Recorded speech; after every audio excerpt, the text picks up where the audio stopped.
Hi, it's Joan. This week, let's look at two concepts, one a bidding concept and one a play concept. The bidding concept is what the hell is four no trumps when it comes out of the blue and you don't have a fit agreed? Well, it's known as a quantitative bid, and I'll show it to you in this hand. And the other play concept that is often misunderstood is eight ever, nine never. Do people know what does that actually mean?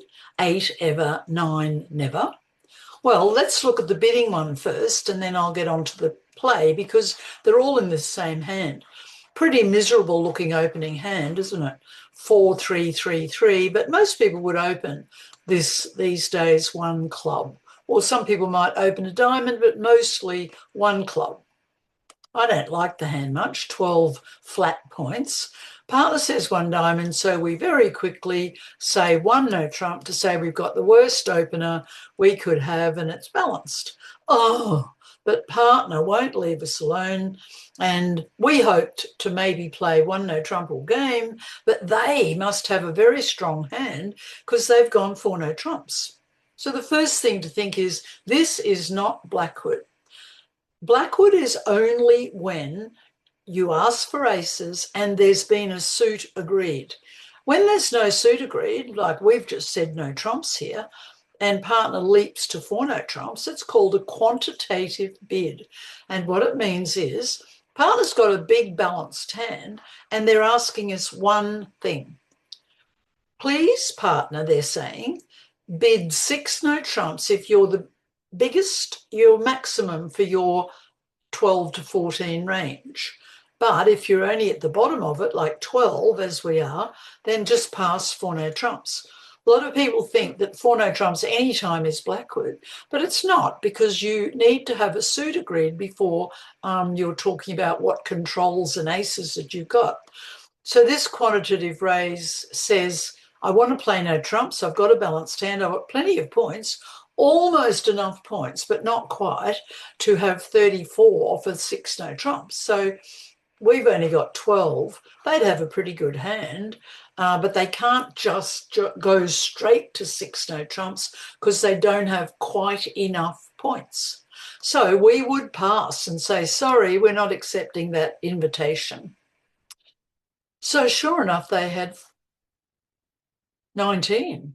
Well, 12 and 19, plus they did have a fifth and beautiful diamond suit that, say, let's say 12 and 20, that's 32. But you often need 33 or 34 high card points between you if you've got two balanced hands to make six no trumps, because often you fail if you're in six no trumps and you don't quite have enough high card points. So no trumps opposite no trumps is all about a number of points. And if we made a plan here, we've got two spade winners, no heart winners, but we'll promote the hearts, three club winners, so that's two and three are five, and we don't know how many diamond winners. It'll be at least four because we don't know where the queen is. So as far as our suit to focus on, it'll be diamonds. And in order to play the diamond suit correctly, here's the other point I want to make this week, and that's the play point, which is eight ever, nine never. Well, what the hell does that mean? It only is talking about times where you've got between the two hands ace, king, jack of a suit and eight cards between the two hands or nine cards between the two hands.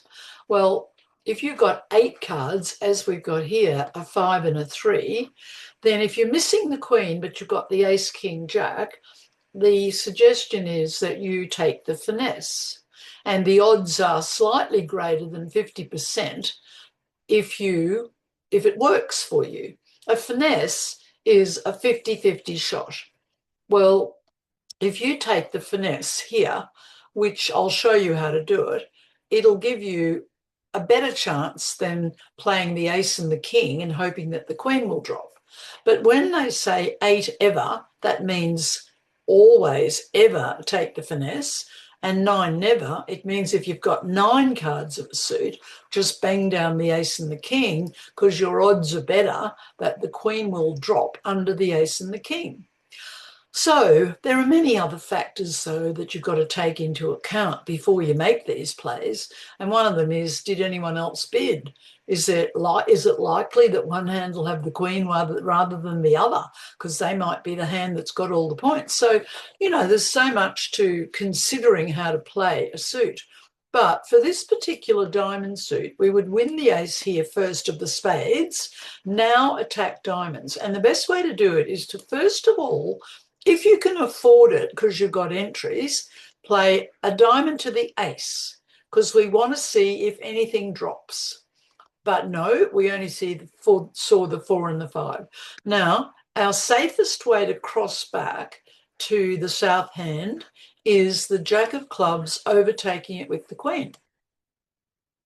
Now, what we do is run the diamond jack. We're hoping that West has the queen.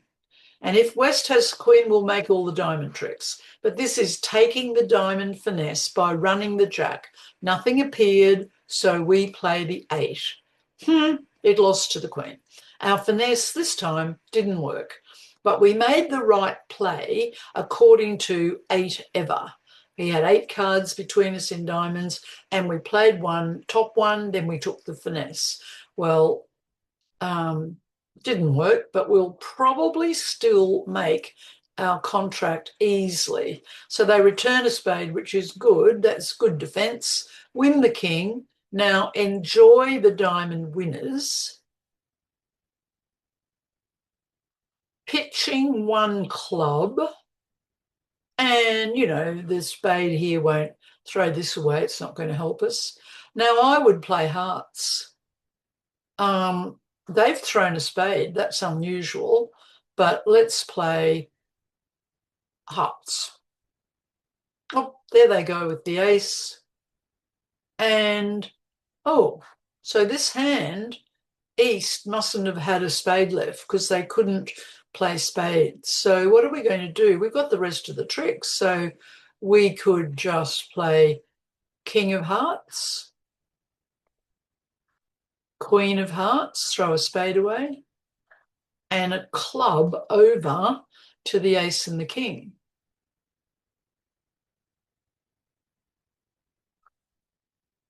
And we made 11 tricks. Whew, luckily we weren't in 12. If we were in slam, we would have failed.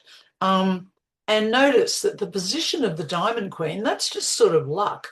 Or we had bad luck when we took the finesse, it lost to the queen. If the queen had been over here, then we would have made 12 tricks. If the ace of hearts had been in this hand rather than the hand with the spades. So there's so much to think about, really, when you're playing a hand.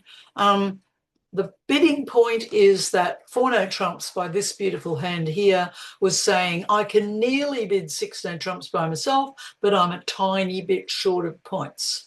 So they'd be showing about 18, 19, and we've got about 12 to 14.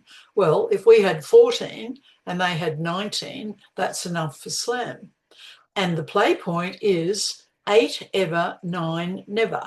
Rather than play the ace and king of diamonds, we take the finesse when we've got 8 cards between us. But if we had another diamond down here or another diamond up in the north hand, the odds would say play the ace and the king because you're more likely to drop the queen.